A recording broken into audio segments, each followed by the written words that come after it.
Una crítica de disciplinas específicas y su reconstrucción cristiana. Traducido al español por Luis Felipe Reyes de los Reyes. Relatado por Nicolás Camilo Cruz Avendaño.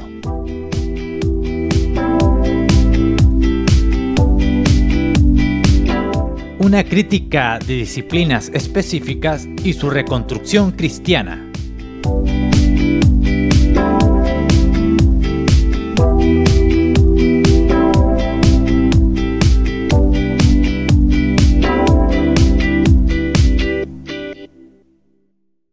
Ética.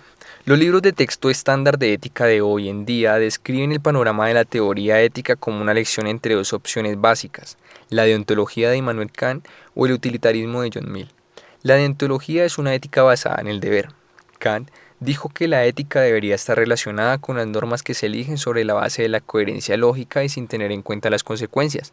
Enseñó que no hay autoridad por encima de la mente humana, por lo que estas normas deben ser elegidas libremente por la persona individual. El hombre es una ley, nomos, para sí mismo, autos. El utilitarismo de Mill es una visión en la que las consecuencias son consideradas como la esencia de la ética. Lo ético se equipara con lo práctico. Cualquier experiencia que muestre funcionar mejor para lograr una meta deseada. La ética de Kant se basa en la razón humana autónoma, la de Mill en la experiencia de los sentidos humanos autónomos. Ambos enfoques rechazan la autoridad de un Dios absoluto como base de la ética. Ambos puntos de vista tratan de dar cuenta de la ética en términos del uno y del muchos, que se abstraen el uno del otro. Kant apela a la unidad abstracta de la razón, Mill a la diversidad abstracta de la experiencia sensorial. Sin embargo, tanto Kant como Mill tratan de integrar la unidad y la diversidad en sus teorías éticas. Al igual que Platón y los sofistas mencionados anteriormente, cada uno de ellos debe lavarse los unos a los otros para que sus puntos de vista suenen razonables. Kant quiere que la razón abstracta se aplique al mundo de la experiencia sensorial, y Mill quiere derivar principios éticos universales del mundo de la experiencia sensorial. Pero debido a que su punto de partida es el uno de los muchos en abstracción del otro, ambos fracasan.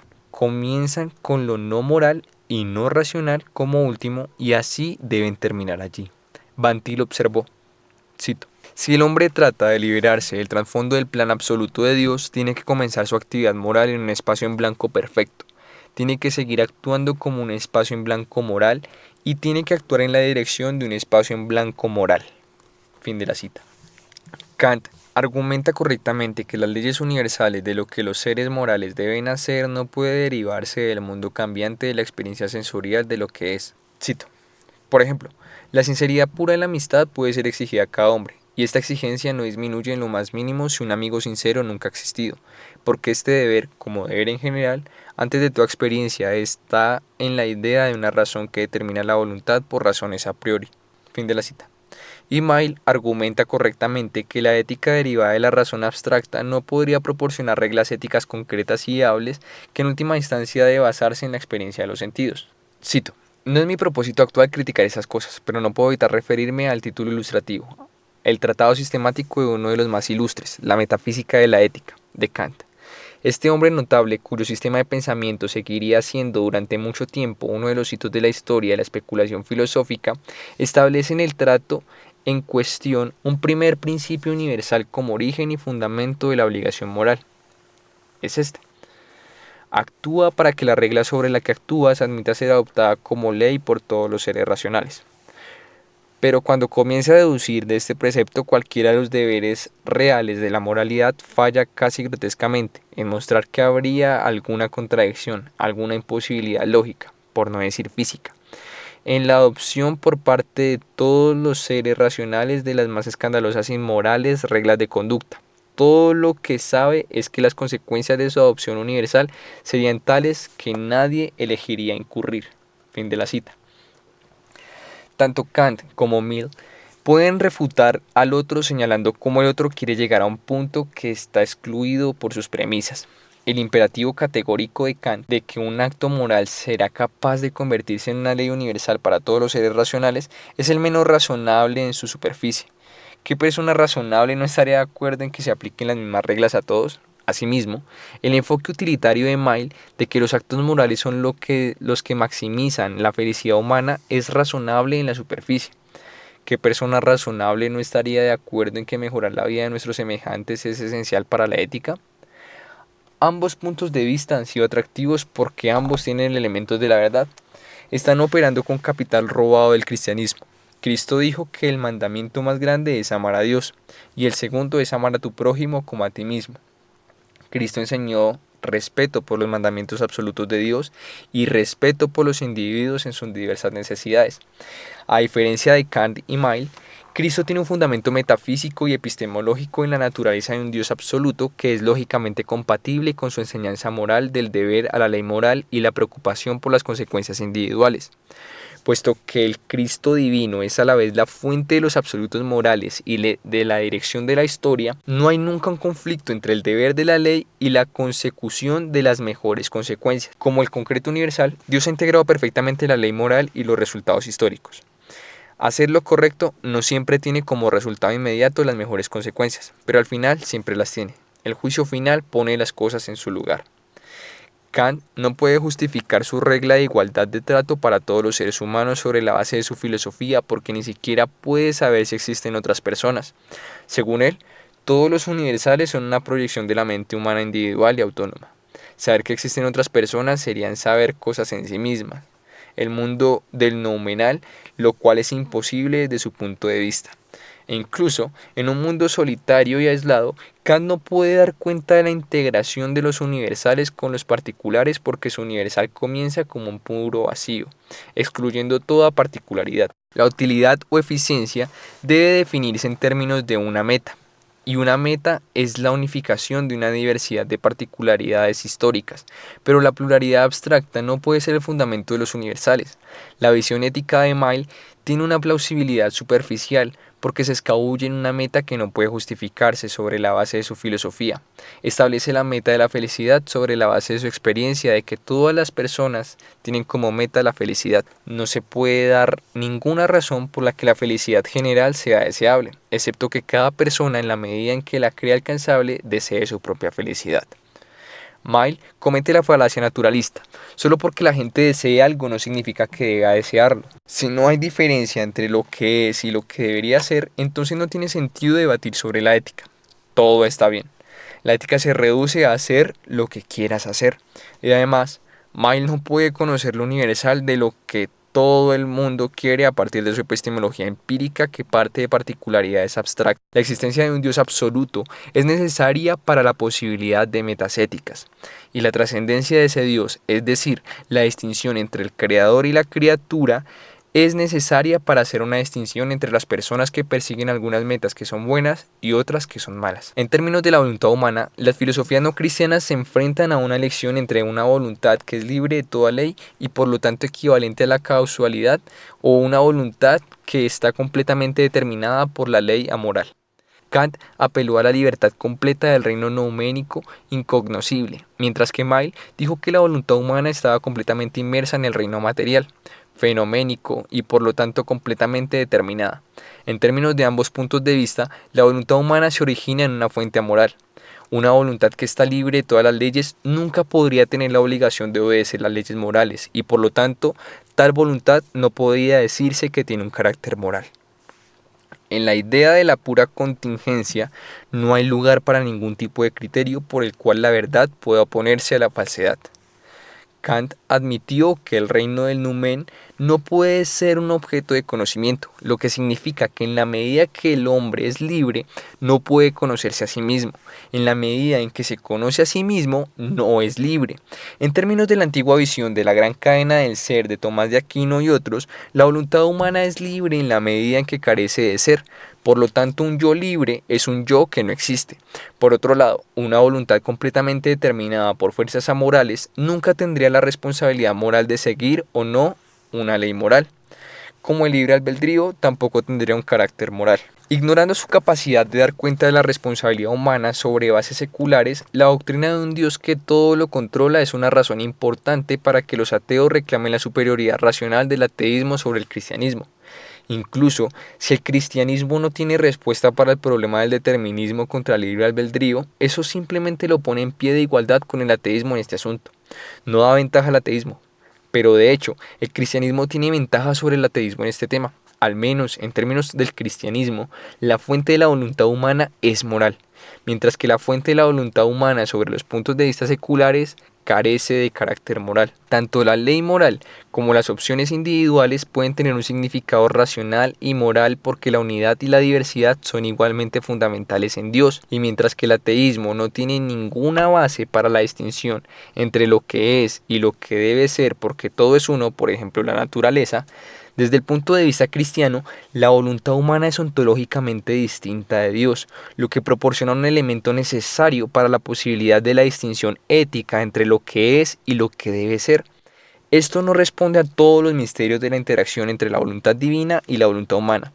Pero si mi argumento es sólido en el sentido de que la existencia de un Dios todopoderoso y absoluto es necesaria para la posibilidad de la racionalidad humana, entonces la única alternativa a la enseñanza cristiana sobre la responsabilidad humana es el irracionalismo total. Si tenemos la posibilidad de la racionalidad, podemos vivir con el misterio de cómo Dios predestina los actos responsables de los hombres.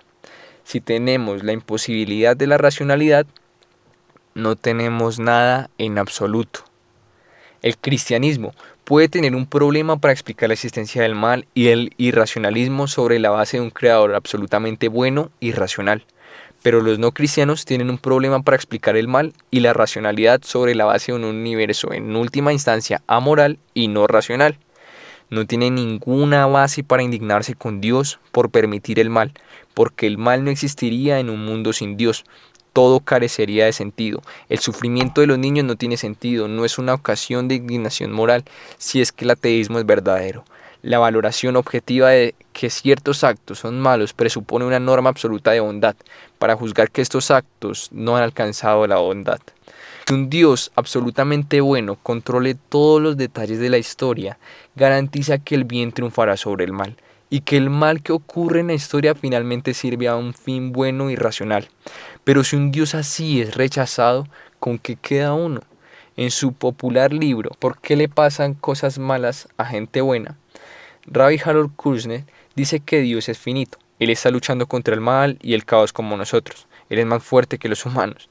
Kushner admite que esto significa que el bien no puede vencer al mal, que el caos puede vencer a Dios, que el mal que ocurre realmente no tiene sentido.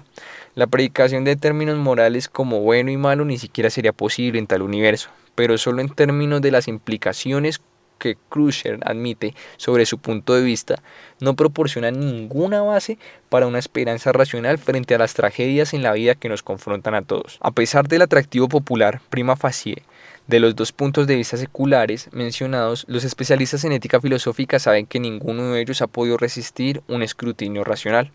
A pesar del hecho de que la deontología kantiana y el utilitarismo se presentan como las únicas dos opciones básicas que el intelectualmente informado usaría para construir una teoría ética, el fracaso de estas opciones para proporcionar una teoría ética filosóficamente sólida también es reconocida por los miembros intelectuales informados del establecimiento secular de nuestros días. El profesor de Derecho de la Universidad de Yale, Arthur Leff, dice: pondré la situación actual lo más claramente posible. Hoy en día no hay manera de probar que napalmar a los bebés es malo excepto afirmándolo, con una voz cada vez más fuerte, o definiéndolo como tal al principio del juego, y luego deslizándolo a través de él en un susurro como una conclusión.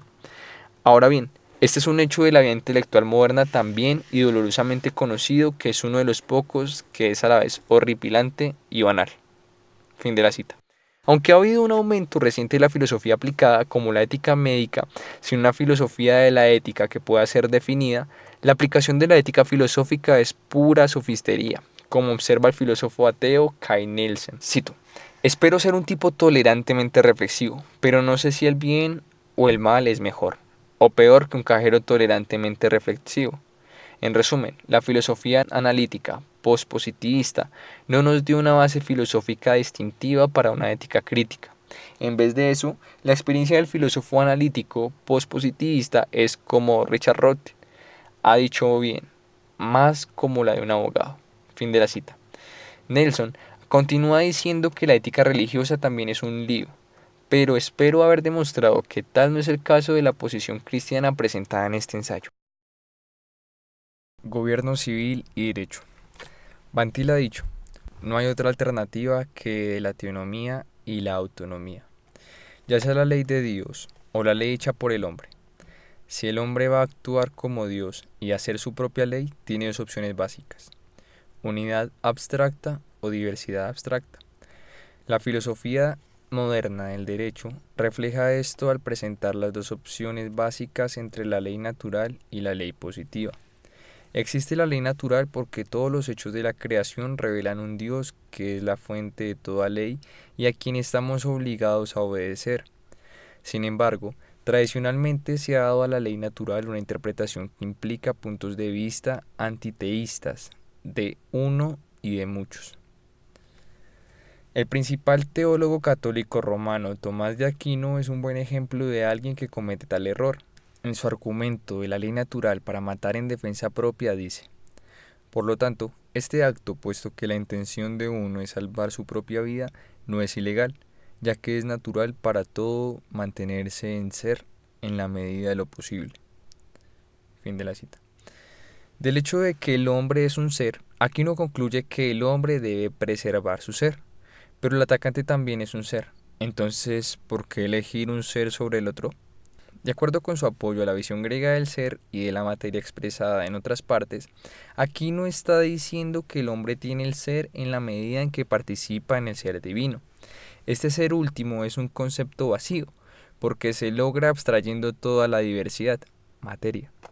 Este concepto vacío de ser en el que los seres humanos supuestamente participan no proporciona ninguna base para hacer la distinción entre es y debería, ninguna base para una distinción entre seres justos e injustos. Por lo tanto, no proporciona ninguna base para matar a un atacante en lugar del atacado. El mal, desde este punto de vista, es el no ser. Pero el vacío completo y el no ser son conceptos equivalentes, lo que significa que el bien y el mal resultan ser la misma cosa. Si la bondad es ser, entonces lo que sea es correcto.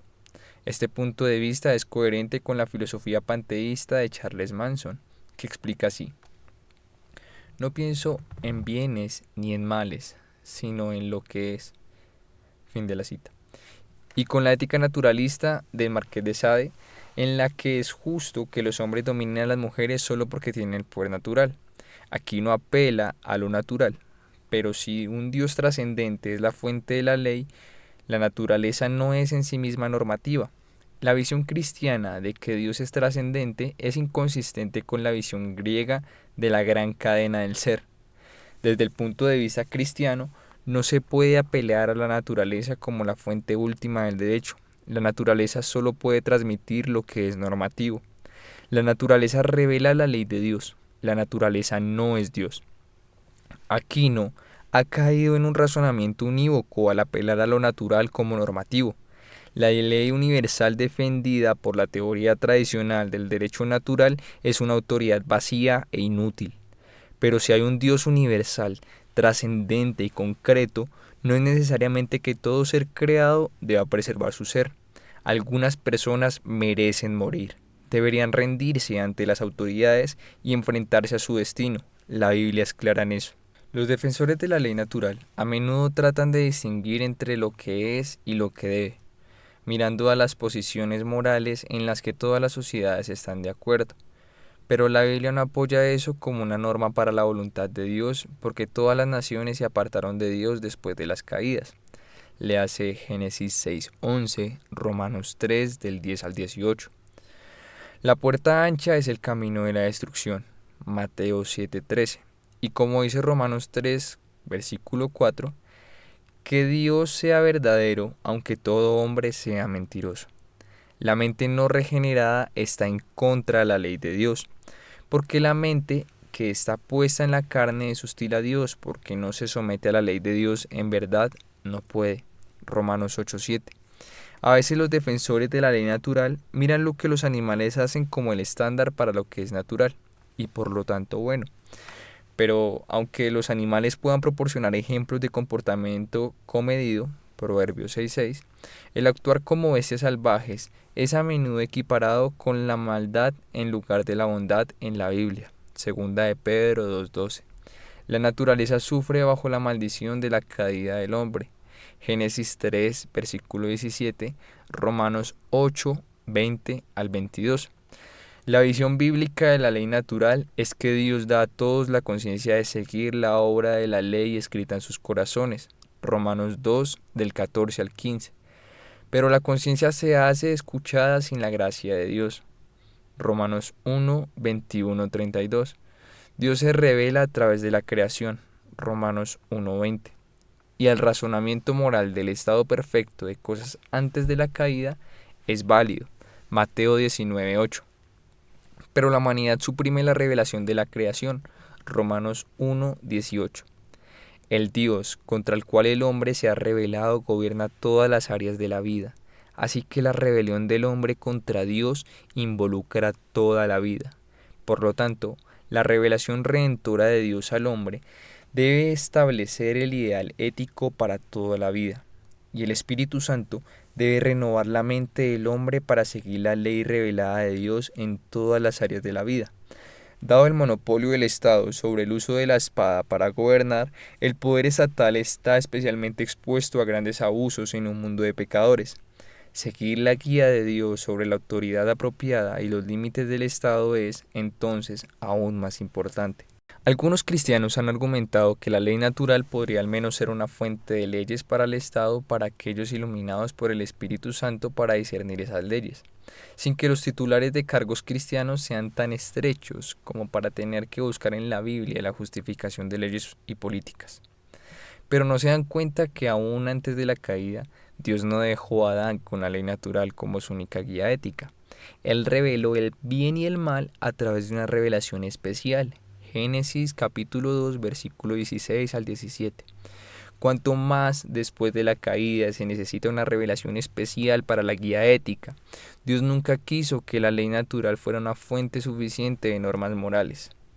En resumen, la teoría tradicional del derecho natural fracasa porque, primero, trata de incorporar conceptos no cristianos que son inconmensurables con la visión cristiana de Dios y que se reducen al absurdo. Segundo, no toma el pecado lo suficientemente en serio, sosteniendo que las sociedades pecaminosas expresarán acuerdo con la ley de Dios en la naturaleza sin la ayuda de la revelación redentora y positiva y la obra redentora del Espíritu Santo en la mente del hombre. Y tercero, cree erróneamente que la ley natural tenía la intención de ser una fuente suficiente de normas morales, especialmente para el Estado, en defensa de Dios operando como detrás de una máscara gobernando sobre el Estado a través de la ley natural. Martín Lutero supuestamente bromeó que preferiría a un turco sabio a un cristiano tonto como gobernante. La preferencia puede ser válida, pero no hace nada para refutar que un cristiano sabio sería mejor que un turco sabio. A través de la gracia común, un turco, un no cristiano, puede ser un buen gobernante en muchos sentidos, pero sus creencias acerca de la naturaleza última del mundo están en oposición a la fuente de toda justicia. Solo un cristiano sabio buscaría la norma más clara y perfecta de justicia, ley bíblica. La Escritura es provechosa para instruir en justicia, a fin de que el hombre de Dios sea perfecto, perfecto para toda buena obra. Segunda de Timoteo 3, 16 al 17. Énfasis añadido. Por otro lado, los positivistas afirman que no hay ley previa al hombre. El hombre debe hacer que la ley se base puramente en una investigación científica y empírica de los hechos. Son utilitarios. En su famoso ensayo, El camino del derecho, el juez Oliver Wendell Holmes dice que el estudio del derecho es el estudio de la predicción de la incidencia de la fuerza pública a través de la instrumentalidad de los tribunales. Dice que el hombre del futuro es el hombre de la estadística y la economía. Es la opinión de nuestro amigo el hombre malo, de quien no le importan ni los derechos ni la moral. Solo se fijan las consecuencias materiales, si será multado o encarcelado, o simplemente liberado con una advertencia. La evolución, dice Holmes, no sabe nada de los absolutos morales. La fuente última de la ley son los instintos del hombre para la autopreservación y el placer que son su herencia evolutiva. Dice que sobre la base de tal visión de la ley, Nuestra preocupación debería ser reformar la ley para máxima disuasión, no para conformarnos a un principio abstracto de justicia. El punto de vista de Holmes tiene el problema típico del utilitarismo, que no hay base para establecer una meta por la cual se pueda medir la utilidad. Ver la sección ética. Sobre la base de la experiencia del sentido no racional, no se puede derivar ninguna meta unificadora que deba perseguirse. Los comportamientos que una sociedad busca disuadir son completamente arbitrarios. El hombre malo tiene tanto derecho a promover su objetivo de matar y saquear, como otros tienen que perseguir el objetivo de proteger su vida y sus bienes. Lo que la ley define como derecho es solo una cuestión de quién tiene el poder para ejercer la fuerza de las sanciones de la ley. Tanto la teoría tradicional del derecho natural como el positivismo jurídico no justifican la legitimidad ética del derecho del Estado. Ninguno de los dos puede dar cuenta de la ley. Ambos son autoridades vacías, permitiendo que el poder defina correctamente. Ambos fracasan porque ambos rechazan a un Dios universal trascendente y concreto como base de la ley. Solo en términos de teísmo cristiano pueden los universales de la ley aplicarse a los detalles de la experiencia y puede haber una distinción entre lo que es y lo que debería ser. La gente en los tiempos modernos ha sido condicionada a reaccionar con repugnancia a la palabra teocracia, a menudo confundiéndola con una forma de gobierno como una eclesiocracia, donde la iglesia gobierna sobre el Estado, en lugar de una filosofía de gobierno. Ver Christian Views on Church and State. Pero dada la existencia de un Dios absoluto, es ineludible que los estados estén obligados a ser teocracias, al menos en un sentido ético general. La palabra teocracia significa Dios, griego teos, gobierna, griego kratos. Un Dios absoluto es el origen y sustentador de todo lo que existe, incluyendo el Estado y sus conceptos de justicia. La afirmación de un Dios absoluto implica la negación de la autonomía humana. Auto, ley, nomos. Las connotaciones de la palabra teocracia a menudo incluyen la eclesiocracia, gobierno del clero eclesiástico sobre el Estado, y el establishmentarismo, favor del Estado y apoyo financiero de una denominación en particular. Pero la teocracia no necesariamente involucra a ninguno de ellos, en términos de la definición general que acabamos de señalar. La teocracia es compatible con la separación institucional de la Iglesia y el Estado. Por lo tanto, un rechazo de la eclesiocracia y el desestabilizarismo. El Estado debe someterse a la autoridad de Dios, y el Estado debe buscar en la Biblia el contenido de lo que Dios ha autorizado. La siguiente pregunta es: ¿qué parte de la Biblia está obligado a seguir el Estado moderno? ¿Todo en la ley de Moisés? ¿Solo el Nuevo Testamento? ¿O qué? La cosmovisión bíblica rechaza el evolucionismo moral. Dios es omnisciente. Por lo tanto, nunca puede ser confrontado con nuevos hechos, debido a que la historia nunca puede dejar atrás a Dios. No hay razón necesaria para que sus mandamientos queden obsoletos. Por lo tanto, debemos abordar la cuestión de la relación entre el Antiguo y el Nuevo Testamento con la presunción de continuidad ética. Las situaciones pueden cambiar de tal manera que una ley en particular deja de aplicarse, pero la Biblia misma debe establecer cuándo eso ocurre. La situación a la que se aplica una ley es parte de la ley. La necesidad de someterse a las leyes de Dios, por lo tanto, implica la necesidad de someterse a la autoridad de Dios para determinar cuándo o si una ley en particular ya no se aplicará en algún momento de la historia. Los ateos a menudo afirman que si usted se aferra a la autoridad continua de cualquier ley particular en el Antiguo Testamento, como la condena de la homosexualidad tiene una abominación, Levítico 18:22, entonces usted debe aferrarse a la autoridad continua de todas las leyes del Antiguo Testamento, como la prohibición de comer mariscos, Levítico 11:10. Pero no hay razón para que Dios no pueda decir que algunas leyes en el Antiguo Testamento son para una situación histórica limitada y otras son obligaciones históricamente universales. Más allá de la presunción de continuidad, determinar si una ley particular del Antiguo Testamento tiene validez continua bajo el Nuevo Testamento es un asunto exegético.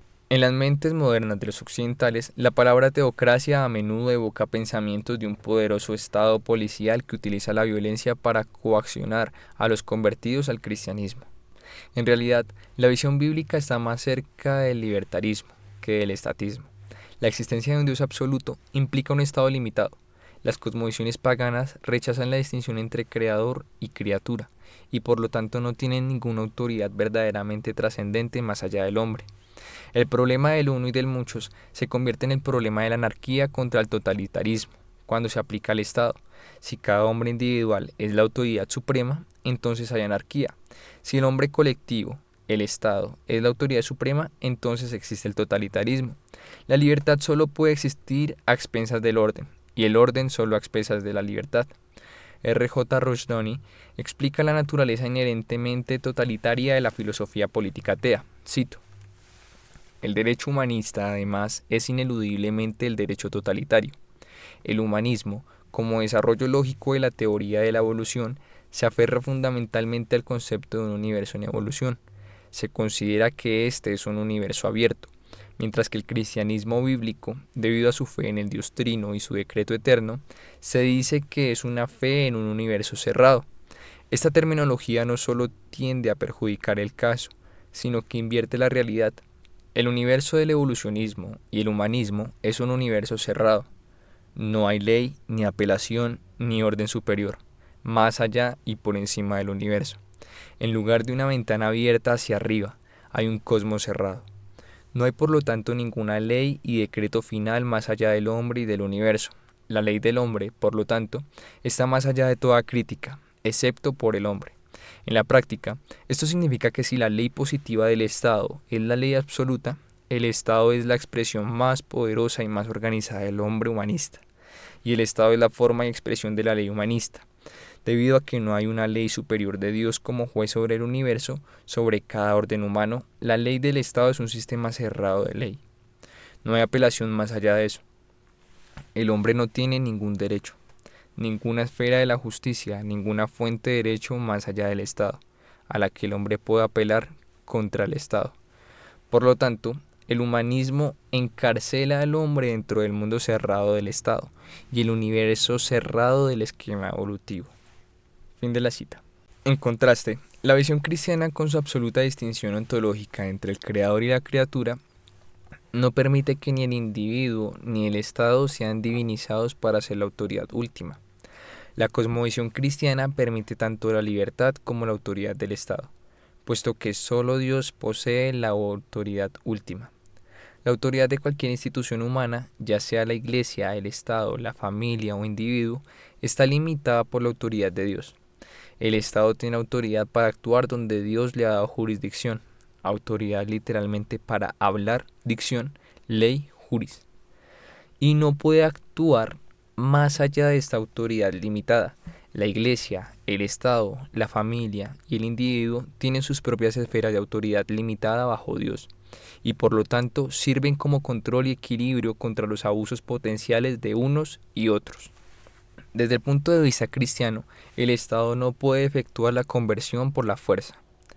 La autoridad para usar la fuerza se limita a la restricción del mal exterior solamente. Un ladrón puede ver la luz cuando siente el calor de un castigo justo por parte del Estado, pero en última instancia, un corazón cambiado solo puede venir por un individuo que toma esa decisión bajo la convicción del Espíritu Santo. Esto contrasta con filosofías políticas ateas materialistas como las de Hobbes, Marx y Skinner, que afirman ser capaces de cambiar a la persona interior cambiando el entorno. La consecuencia de tal visión es que la población de cualquier estado se convierte en perros pavlovianos condicionados por sus amos estatistas. La autoridad del Estado sobre este punto de vista no es de derecho moral, sino de poder material. La responsabilidad individual de cada ser humano ante Dios es la única base posible para la libertad individual del Estado, así como la responsabilidad moral del individuo hacia el Estado. Historia. Si el origen de la historia son los particulares abstractos, los acontecimientos de la historia son sin sentido y sin propósito. Puesto que la unidad se niega desde el principio, ningún hecho tiene relación con ningún otro hecho. En última instancia, los hechos individuales se elevan a valores, pero debido a que los hechos están en constante cambio, los valores cambian constantemente. Lo que es correcto sigue cambiando. Si la esclavitud existe, entonces es lo correcto. Un valor más alto que podría llevar a la esclavitud a juicio en el punto de la historia en el que existe la esclavitud se excluye desde el principio. Más tarde, la esclavitud podría ser abolida, y entonces la abolición sería lo correcto. pero sin una norma moral que trascienda la historia, no se puede decir que ningún punto de la historia cumpla una norma moral más elevada que cualquier otra. La abolición de la esclavitud sería diferente en el mejor de los casos, no mejor. Habiendo excluido una norma trascendente y absoluta de bondad, incluso cuando se dice que ciertas etapas de la historia son más bajas, tomando prestado de la idea cristiana de progreso, no hay bases para dejar que la etapa más baja es menos moral. Ya sea una etapa más baja en el proceso del Estado unificando los detalles de la historia como con Hegel, o una etapa más baja en la lucha de clase económica como con Marx.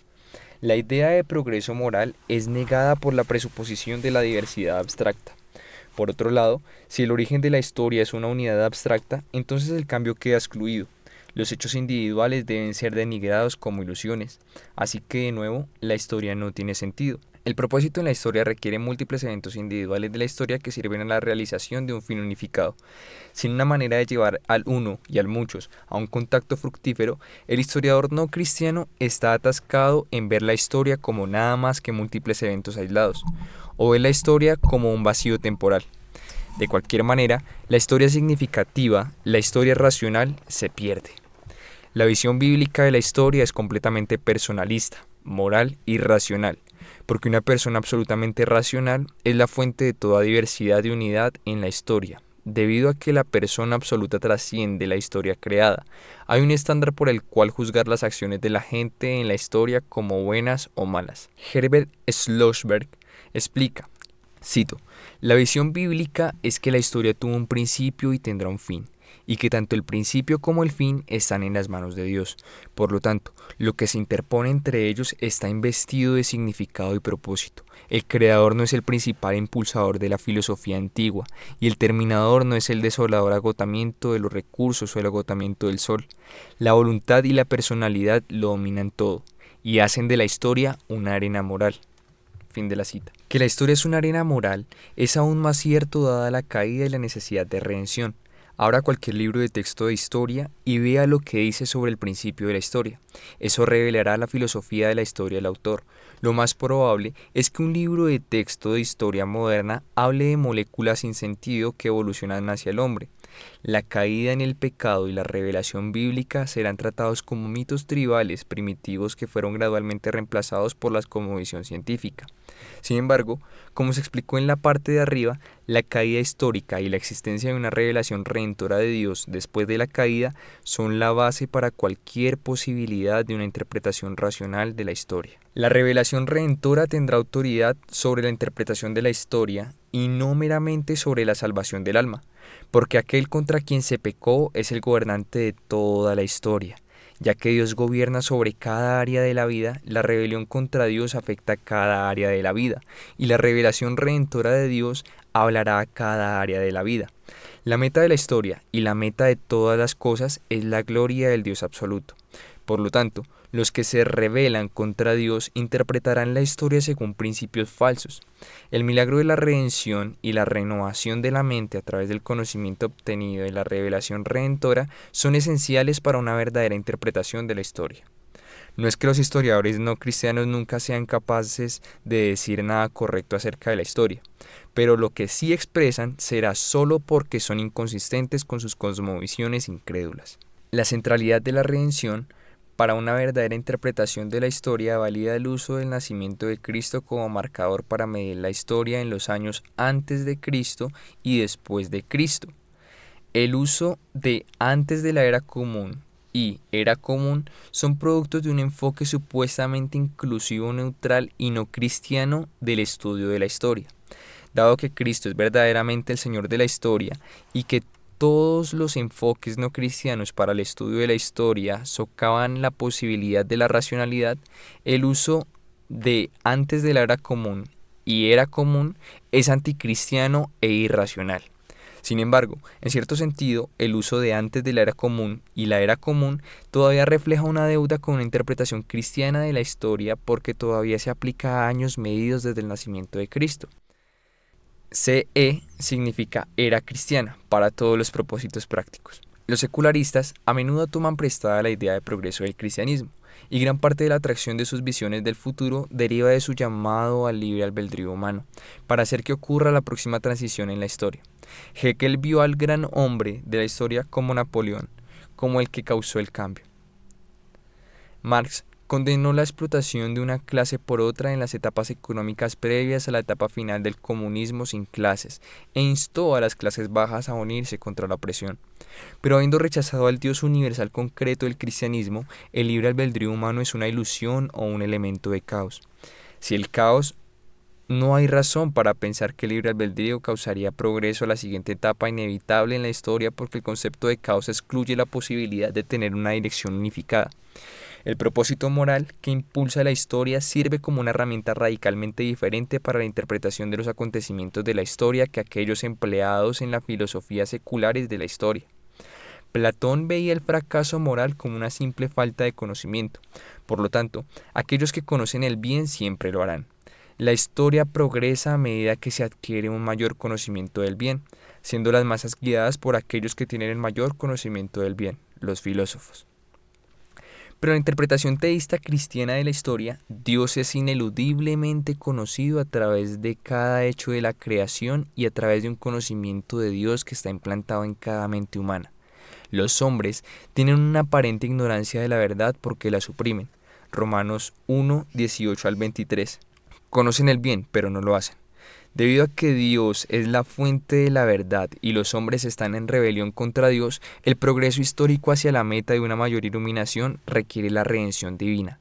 Las civilizaciones no cristianas pueden hacer algún progreso por un tiempo mientras son sostenidas por la gracia común de Dios, pero el progreso sostenido requiere gracia redentora.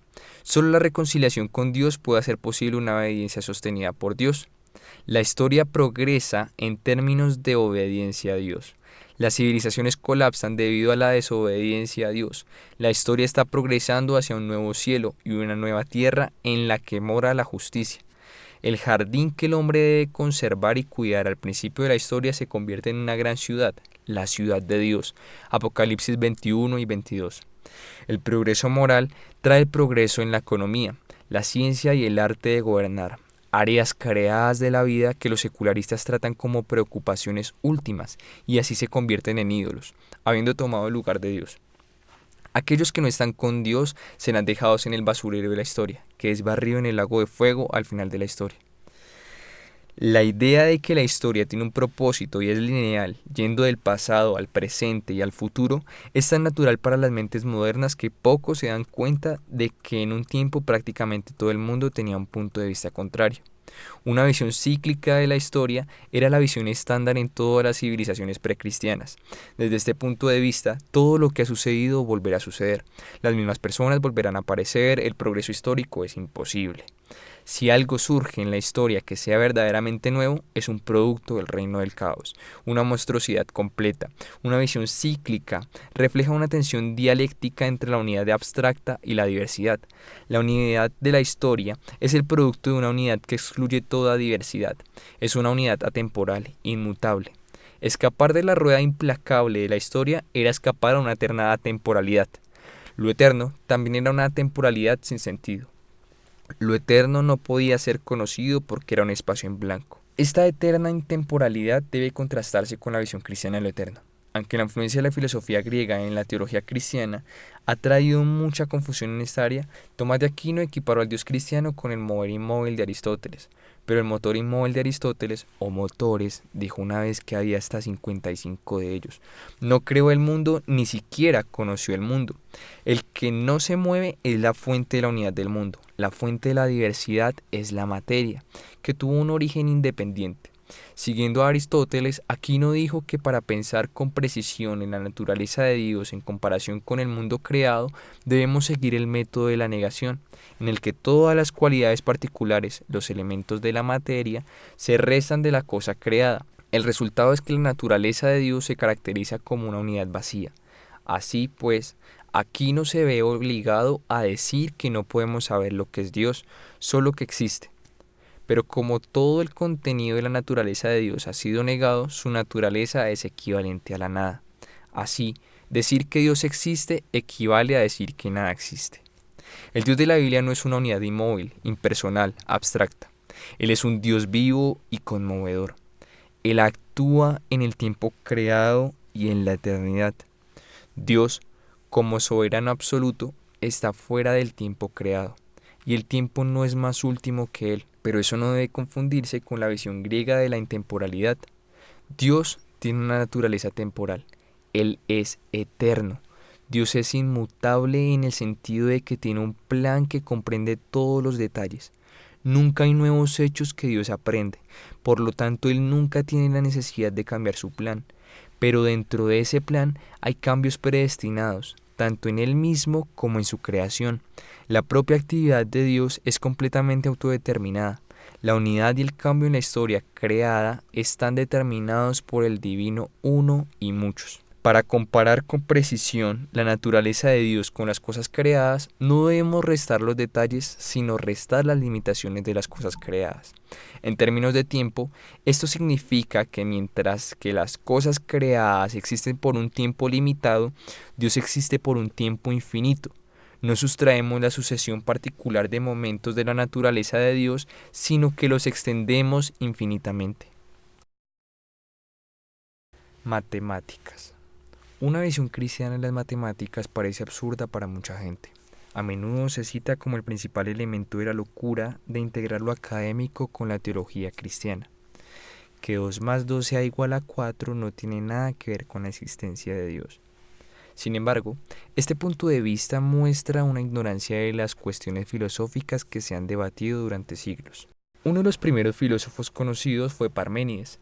Era un racionalista estricto y enseñó que puesto que el mundo cambiante percibido por los sentidos es contradictorio, por ejemplo A se convierte en B, toda pluralidad es una ilusión.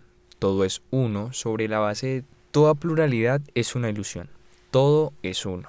Sobre la base de tal compromiso filosófico, 1 más 2 no es igual a 3, es igual a 1. Todo es igual a 1, un vacío puro. Otro de los primeros filósofos fue Heráclito, cuyo famoso dicho era Panta rei, todas las cosas fluyen. No puedes entrar al mismo río 2 veces. Toda unidad es una ilusión. Desde ese punto de vista no puede haber leyes matemáticas ni ninguna otra ley. El lenguaje y el simbolismo matemático no tendrían un significado fijo. La experiencia no tendría regularidad, por lo que las manzanas podrían desaparecerse o convertirse en otra cosa mientras estaban contando. En resumen, tal visión destruye la posibilidad de las matemáticas, así como la racionalidad en cada área de la vida. El empirismo naturalista domina la era actual, y esta cosmovisión enfatiza los particulares sobre los universales. Las matemáticas no pueden construirse sobre una visión del mundo así. Una persona puede escribir 3 en un pedazo de papel para que pueda sentirlo empíricamente. Pero si se borra el 3, ¿ya no existe el número 3? No, porque el número 3, el símbolo, no es el mismo que el número 3. Sin embargo, mediante el empirismo estricto, no hay un número para saber si no existe nada sensato. El ateo da por sentada la existencia de cosas tales como las matemáticas, la lógica y la moralidad. Sin embargo, están excluidas en las suposiciones de su visión del mundo. Los números, las leyes de la lógica y las leyes morales no crecen en los árboles, no pueden aislarse en tubos de ensayo. No son objetos materiales. Hay muchos números y conceptos matemáticos que están más allá de nuestra experiencia que los 3, tales como números complejos, álgebra abstracta y objetos de 1000 caras. Podemos entender lo que es un objeto de 1000 caras a pesar de que nunca hemos tenido una experiencia de una. La mayoría de las personas han experimentado 3 manzanas, pero ¿quién ha experimentado 2.646.123 manzanas más 10.126.484 manzanas igual n manzanas? Podemos resolver la ecuación para n, no porque hayamos experimentado el resultado, sino porque seguimos leyes abstractas de las matemáticas. Los ateos a menudo responden que generalizamos de la experiencia a los conceptos matemáticos más complejos. Sin embargo, la generalización va más allá de lo que se experimenta estrictamente. Ver mis comentarios sobre Home arriba. En general, las reglas generales se aplican a la experiencia para producir una generalización que involucre los detalles de la experiencia. Este proceso no es posible en términos de una visión del mundo que excluya a los universales de los detalles desde el principio. Los convencionalistas tratan de resolver el problema diciendo que las matemáticas son simplemente la forma en que nuestra sociedad utiliza el lenguaje, pero esto es un llamado a universales abstractos que no tienen conexión con los detalles de la experiencia. Dado que los universales son arbitrarios, en este punto de vista, 2 manzanas más 2 manzanas podrían equivaler a 5 manzanas en alguna otra sociedad. Desde el punto de vista convencionalista, no hay ninguna razón para esperar que las diferentes sociedades sean capaces de comunicarse conocimientos matemáticos entre sí a fin de promover el desarrollo de la civilización humana mundial. Además, los defensores de ese punto de vista quieren que creamos que las moléculas sin mente produjeron mentes finitas que luego se supone que producen conceptos abstractos que se puede saber que se aplican en todo el universo. La visión convencionalista resulta ser solo otro intento fallido de relacionar lo universal con lo particular.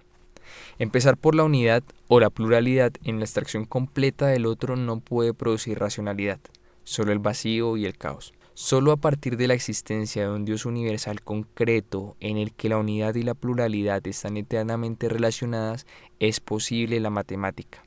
Otra implicación del cristianismo para las matemáticas es el uso ético de las matemáticas. Debido a que la realidad última es amoral, en la cosmovisión no cristiana no hay base para la ética cada vez que se llega a la existencia. Por lo tanto, en la cosmovisión no cristiana no hay restricciones éticas en el uso de las matemáticas. No hay nada que diga que cocinar los libros es incorrecto desde ese punto de vista. Solo porque lo ético es lo último en la cosmovisión cristiana, es posible tener restricciones éticas en el uso de las matemáticas. Periodismo. El comediante Jerry Seinfeld observó una vez, cito, "Es increíble que la cantidad de noticias que ocurren en el mundo todos los días siempre encajan exactamente en el periódico". Fin de la cita. Todo periodista debe emitir juicios sobre qué acontecimientos cuentan como interés periodístico y cuáles no. Estos juicios implican suposiciones sobre lo que cuenta como conocimiento y lo que es ético, incluso cuando se toma la decisión de presentar varios puntos de vista. Por lo general, los periodistas han tratado de evitar el hecho de Procusto, de decir que lo que tiene valor periodístico es simplemente lo que deciden que es. Sin embargo, la respuesta predominante de los periodistas a la pregunta de qué son las noticias y qué se puede imprimir a cambio en diferentes periodos de la historia de su industria. Los inicios del periodismo moderno y su compromiso con la objetividad en Estados Unidos a menudo se remontan a los inicios de la prensa de un centavo en la década de 1830, cuando los periódicos comenzaron a buscar una gran audiencia. Para atraer una gran audiencia, el periódico tenía que informar de una manera que no estuviera sesgada hacia ningún grupo en particular. Pero a diferencia del periodismo del siglo XX, esta objetividad solía ir acompañada de un compromiso con el cristianismo. Solo en Nueva York había 52 revistas y periódicos que se hacían llamar cristianos. De 1825 a 1845, más de 100 ciudades y pueblos tenían periódicos explícitamente cristianos. Los hechos, sin embargo, son irrefutables una vez desenterrados. A principios del siglo XIX, el periodismo estadounidense era a menudo periodismo cristiano. A finales del siglo XIX se produjo un cambio filosófico hacia una visión completamente secular de la objetividad. Una actitud general antirreligiosa comenzó a impregnar la sala de redacción. La ética era más utilitaria que cristiana. Así, mientras que los reporteros de fin de siglo estaban desatentados a las formas en que sus propios valores moldeaban su perspectiva de los hechos, estaban ansiosos por aceptar la posición de que los deseos debían someterse a los hechos, los sueños blandos a las realidades duras, el moralismo a la política práctica y la religión al sentido común. Dreiser probablemente se sentía atraído por lo que llamaba su carácter pagano o inmoral, que contrastaba con el punto de vista religioso y moralista de las redacciones. En este periodo, los periodistas se interesaron por el creciente respeto por la ciencia, en particular por una visión positivista de la ciencia. Como autores del primer borrador de la historia, los reporteros de los periódicos estaban en contacto directo con los hechos empíricos de la historia. El empirismo era visto como la esencia de la ciencia. En la década de 1890, los reporteros se vieron a sí mismos en parte como científicos que descubrían los hechos económicos y políticos de la vida industrial con más audacia, más claridad y más realismo que nadie antes. En The Sociology of Journalism, Brian McNair escribe: "El positivismo se convirtió en la metodología dominante. la ideología dominante de la ciencia, debido a su éxito en apuntalar y facilitar los logros de la revolución científica. A medida que las disciplinas de las ciencias sociales, historia, sociología, economía, se desarrollaron en el siglo XIX, también siguieron un enfoque positivista en un esfuerzo por adquirir el prestigio y la legitimidad de las ciencias naturales. Y a mediados del siglo XIX también lo hizo la profesión emergente del periodismo. Como creador del primer borrador de la historia y aspirando a un estatus y credibilidad más allá del meramente literario, los periodistas querían creer que podían apartarse del mundo real, observarlo desapasionadamente e informar con la verdad. A finales del siglo XIX aparece por primera vez en el ámbito periodístico la preocupación por una realidad histórica definitiva. Por objetividad se entendía el examen de los hechos observados y no estar influenciado por ninguna teoría preconcebida.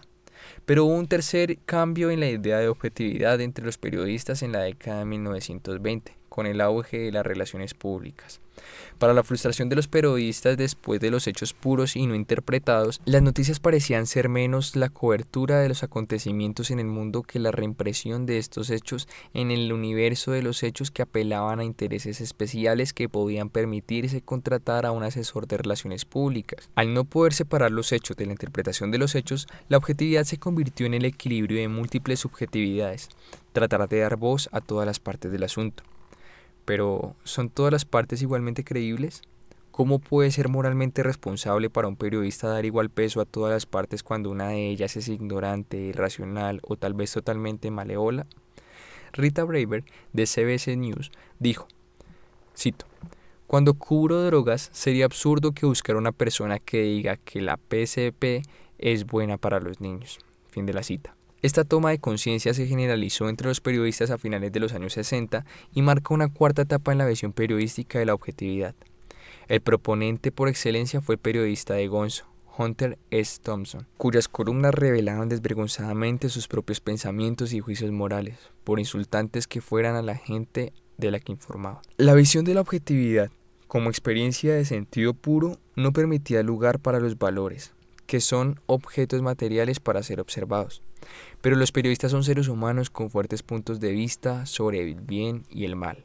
Tenían que encontrar la manera de incluir críticas morales en sus historias. Esto llegó a apogeo durante las convulsiones sociales en los años 60 y 70. Como dijo Thompson, cito, «No puede ser objetivo con Nixon». Fin de la cita. El cambio en el significado de vivir mejor a través de la química, del frío racionalismo científico de los años 50 a la subjetividad psicodélica del Lovefest en los años 60 no pudo evitar afectar a los periodistas que compartían la mentalidad liberal que caracterizó este periodo de la historia. Sin embargo, en 1979, Herbert J. Gans todavía podía decir, cito, «Aunque los periodistas no sean conscientes de ello, son quizás el bastón más fuerte del positivismo lógico que queda en Estados Unidos». Fin de la cita. Los periodistas están atrapados en una tensión ineludible entre racionalismo e irracionalismo. Siguen considerando el empirismo ciencia como la forma más pura de conocimiento, pero deben admitir un subjetivismo ineludible en sus informes. E incluso encontrar que los juicios de valor deben entrar en sus escritos a veces para mantener la responsabilidad profesional. Cualquiera que sea el punto de vista secular de objetividad que adopte un periodista, se ve a sí mismo luchando por la objetividad en lugar de permitir el sesgo del que tan a menudo se le acusa.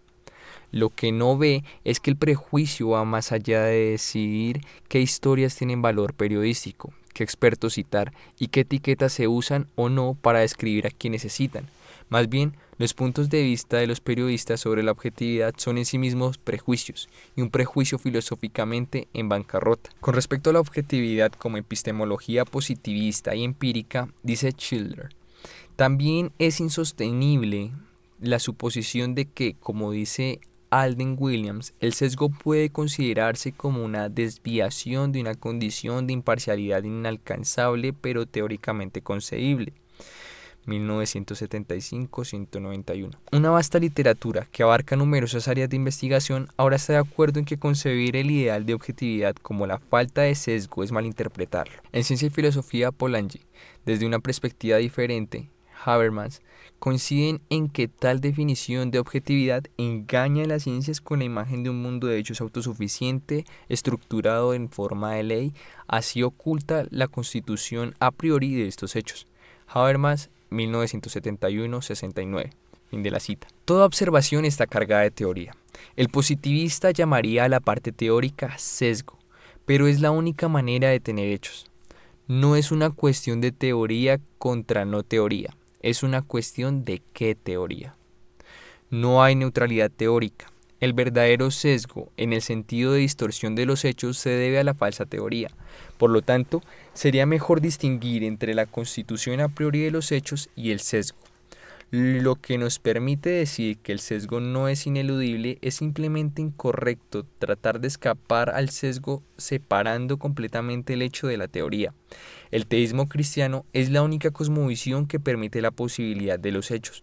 Debido a que los humanos son finitos, nuestra comprensión de los hechos siempre puede ser distorsionada, incluso aparte del tema del pecado. Pero debido a que el conocedor absoluto nos revela la verdad, podemos conocer las cosas verdaderamente, aunque nunca podamos conocer nada exhaustivamente. ¿Significa la inevitable conexión entre el hecho y la teoría que no puede haber distinción entre las noticias y los editoriales?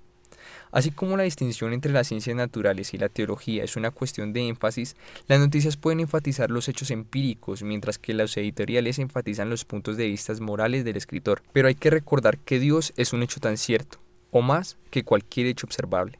Sin Dios, ninguna palabra en ninguna parte de un periódico tendría ningún significado. La existencia de Dios es necesaria para la posibilidad de la predicación. La objetividad resulta ser algo muy extraño en algunos aspectos a lo que el periodista secular coincide que es.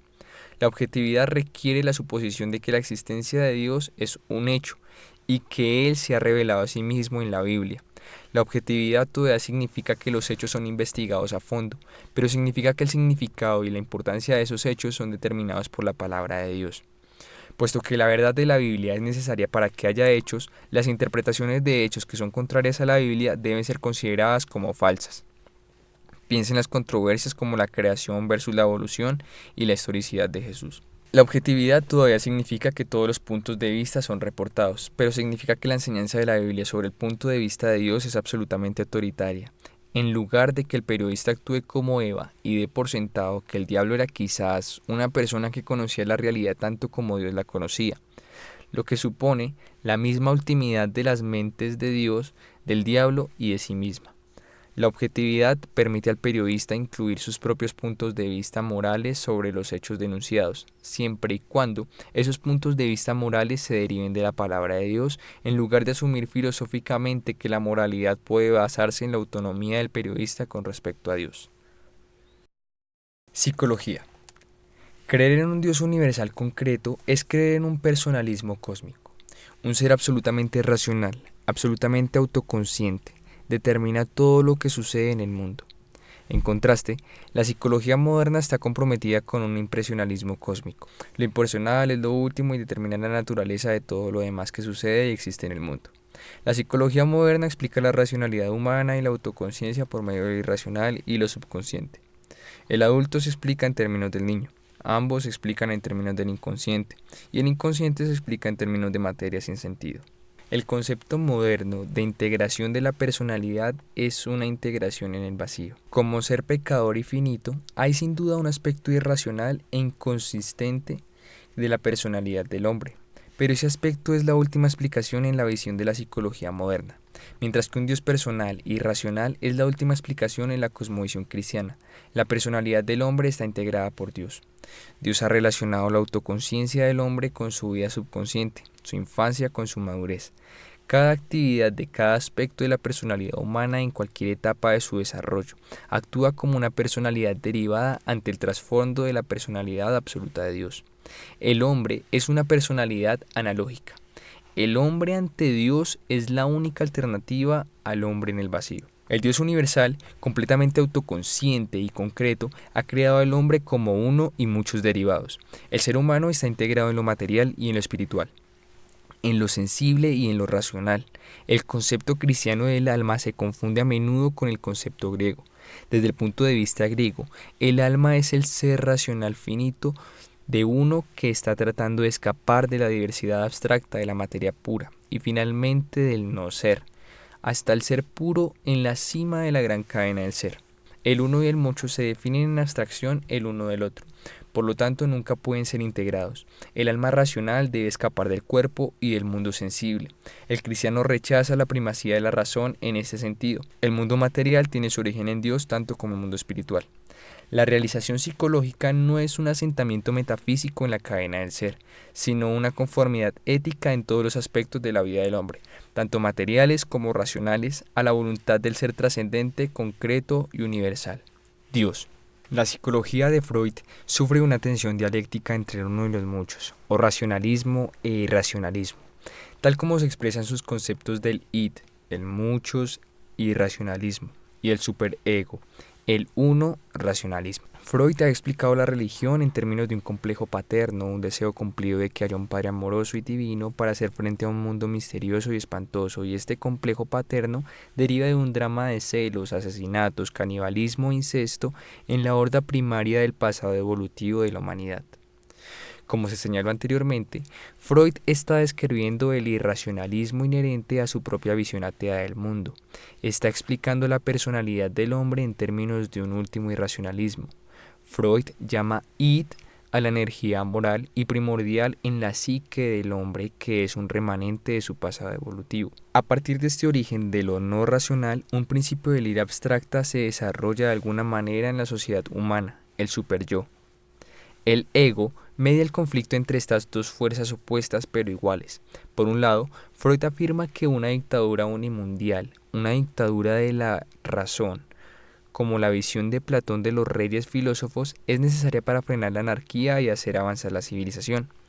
Este estado totalitario reemplazaría a la civilización cristiana europea, pero tendría la misma santidad, rigidez e intolerancia, la misma prohibición del pensamiento en defensa propia.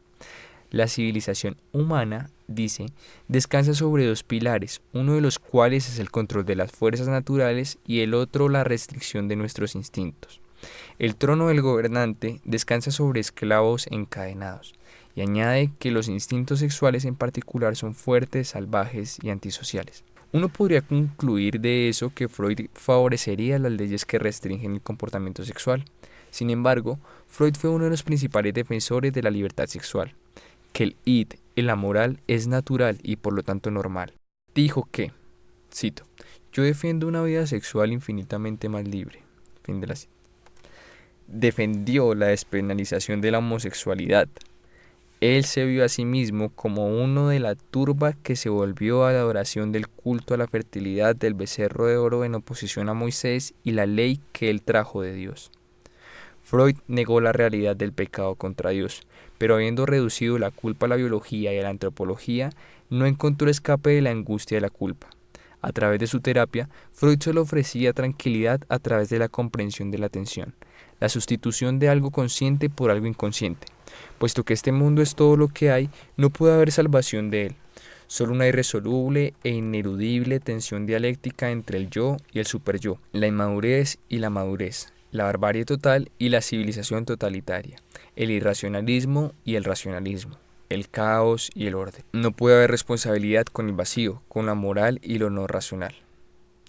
El hombre es moralmente responsable porque fue creado por una personalidad absoluta y como una personalidad madura.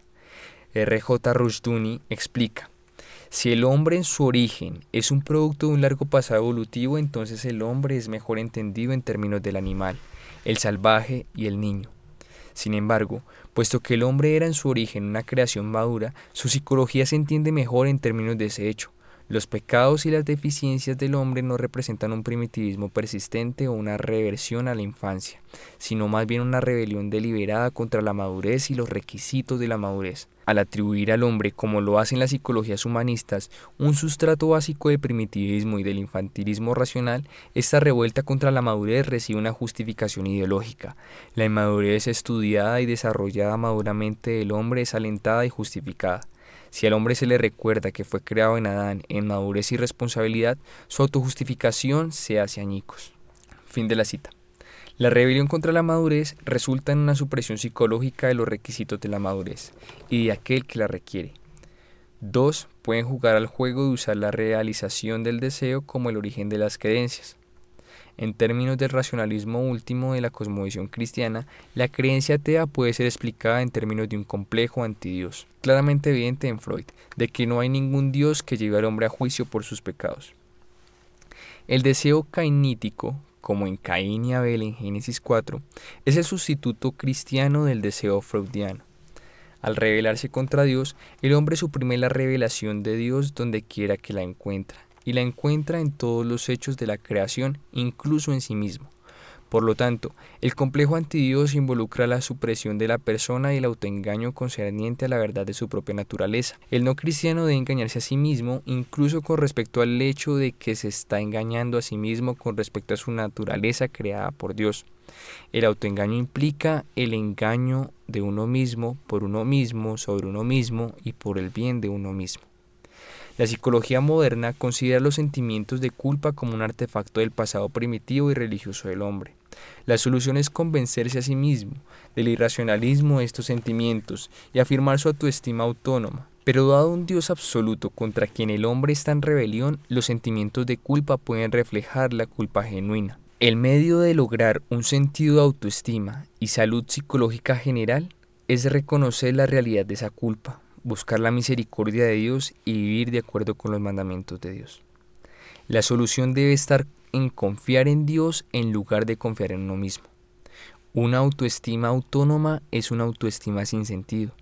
Como producto de un universo impersonal, el hombre no tiene más valor que la suciedad. El valor no tiene sentido en un universo así. Pretender tener autoestima autónoma es engañarse a sí mismo, es una autoexaltación irracional. La única autoestima que podría tener sentido es en términos de un valor derivado del Dios absoluto personal. Sin embargo, el hecho de que los sentimientos de culpa pueden ser genuinos desde el punto de vista cristiano no significa que nunca haya sentimientos de culpa falsos. Estos falsos sentimientos de culpa son un producto de juzgar la propia valía según las normas humanas autónomas en lugar de las normas de Dios. Al confiar en Dios, una persona es liberada de la manipulación de la culpa de los hombres pecadores que crean sus propias normas del bien y del mal para oprimir a otros. En contraste con el modelo médico o el modelo conductista de la psicología secular, el cristianismo ofrece el modelo moral. El modelo moral incluye el tratamiento médico y la consejería conductual en términos de motivaciones, normas y metas prescritas por la ley de Dios y alcanzadas por el poder de Dios. La salud mental es un producto de vivir en armonía con el Creador. El pecado contra Dios es la causa de la enfermedad mental. Esto no es para negar que muchas enfermedades mentales son una enfermedad física del cerebro que puede aliviarse con medicamentos o cirugía. En la caída de toda la raza humana en Adán, la pérdida de la relación del hombre con su Dios produjo un conflicto entre el hombre y cada aspecto de la creación de Dios, dentro del hombre mismo, con otros hombres y con el mundo material. La maldición sobre la creación es un producto de la caída de Adán en el pecado. Véase Génesis 3, 17 al 19, Romanos 8, 19 al 22. Y la ciencia natural, que puede traer una cura a las dolencias físicas del cerebro, es un producto de las implicaciones restauradoras comprensivas del cristianismo que se realiza en una civilización. Una restauración de la armonía del hombre con Dios produce una restauración de la armonía del hombre con la creación material. Cuando no existe una causa biológica de la enfermedad mental, la solución será más directamente una cuestión de asesoramiento moral. Un cambio en el comportamiento es esencial para la salud mental, pero la cosmovisión cristiana presenta una motivación, un estándar y una meta diferentes del cambio de comportamiento que el conductismo secular. Las motivaciones para el comportamiento humano yacen más allá del mero placer físico y el dolor, especialmente según lo dispuesto por un gobierno totalitario de manipuladores psicológicos, según Freud y Skinner. Dios creó lo físico, así que no es inherentemente malo, y Dios puede usar el placer físico y el dolor como motivaciones para el comportamiento humano, pero la motivación del comportamiento humano también incluye una regeneración sobrenatural del alma que produce amor por Dios y su ley. Puesto que el ateo ve al hombre como el producto de un universo en última instancia impersonal, no puede dar cuenta de la responsabilidad moral por parte del hombre. El hombre no es más que una bolsa de moléculas, y por mucho que la bolsa le apetezca evolucionar en un Dios, cambiar las elecciones de un hombre en última instancia no es más que hacer cambios moleculares. Como creación de una persona absoluta, el hombre es moralmente responsable y no está completamente sujeto a la manipulación molecular de sus elecciones. El estándar para el cambio de comportamiento no son los sentimientos humanos autónomos o las reglas humanas autónomas, sino la ley de Dios. Y la meta del cambio de comportamiento no es un mayor placer humano y menos dolor como un fin en sí mismo, o alguna otra visión autónoma de la utopía humana, sino la gloria de Dios por medio de que todas las personas en la tierra muestren un mayor amor por Dios medido por la obediencia a la ley de Dios.